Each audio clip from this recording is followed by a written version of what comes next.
పూర్వీకులు వాస్తు ప్రకారం ఉండేవమ్మా. తర్వాత పికాక్స్ ఉండేవి ఇక్కడ.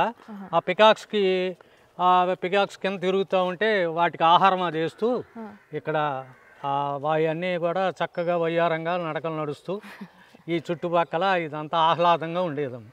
బాగుంది. అంటే పైన నుంచి చూడడానికి కూడా బాగుండేదమ్మా.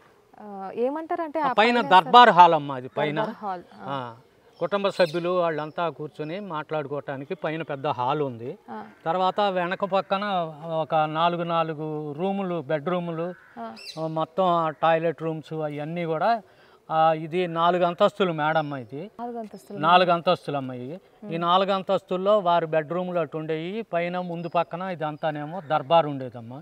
బ్రహ్మాండమైన అద్దాలతో ఉండేది. ఆ అద్దాలన్నీ కూడా సైక్లోన్కి అన్నీ పగిలిపోయి అట్లా ఆ పరిస్థితి దెబ్బతిందాం.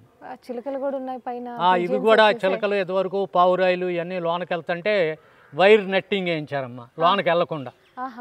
అది ఓకే, వైర్ నెట్టింగ్ వేయించారు. ఏంటి కోట లోపలికి మనం వెళ్ళగలుగుతామా లేదా?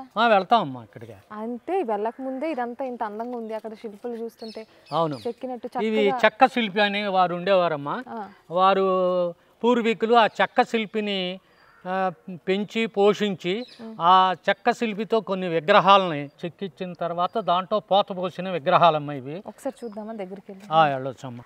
ఇది బాహుబలి విగ్రహం అనేవారమ్మా. ఇది అప్పట్లోనే ఈ కత్తి, డాలు, ఈ ఆహారం అంతా చెక్కతో మాడ్యూల్ తయారు చేసి దాంట్లో పోత పోసిన విగ్రహాలమ్మ ఇవి. పురాతనమైన విగ్రహాల్లో ఇవి ఇంకా కొన్ని ఉండేవి, కొన్ని డ్యామేజ్ అయినాయి, కొన్ని తీసేసి. ఒక 300 సంవత్సరాలు 300 సంవత్సరాల లోపే ఉండొచ్చు అమ్మా బహుశా ఇది. వీటికి చూడండి ఎంత బాగున్నాయి, ఎంత స్ట్రాంగ్ ఉన్నాయి, చాలా దృఢంగా ఉంటాయి.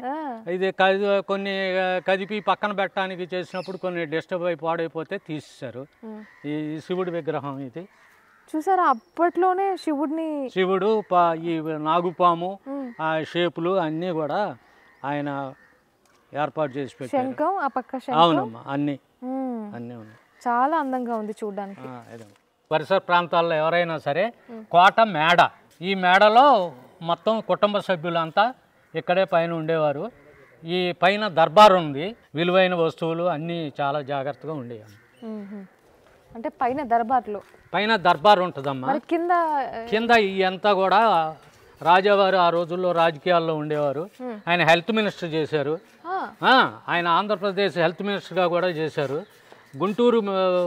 గుంటూరు గవర్నమెంట్ హాస్పిటల్ వారి టైంలోనే స్టోన్ వేశారు. కృష్ణా బోర్డు ప్రెసిడెంట్ చేశారు. వారు రాజకీయాల్లో బాగా ఉద్దండులు.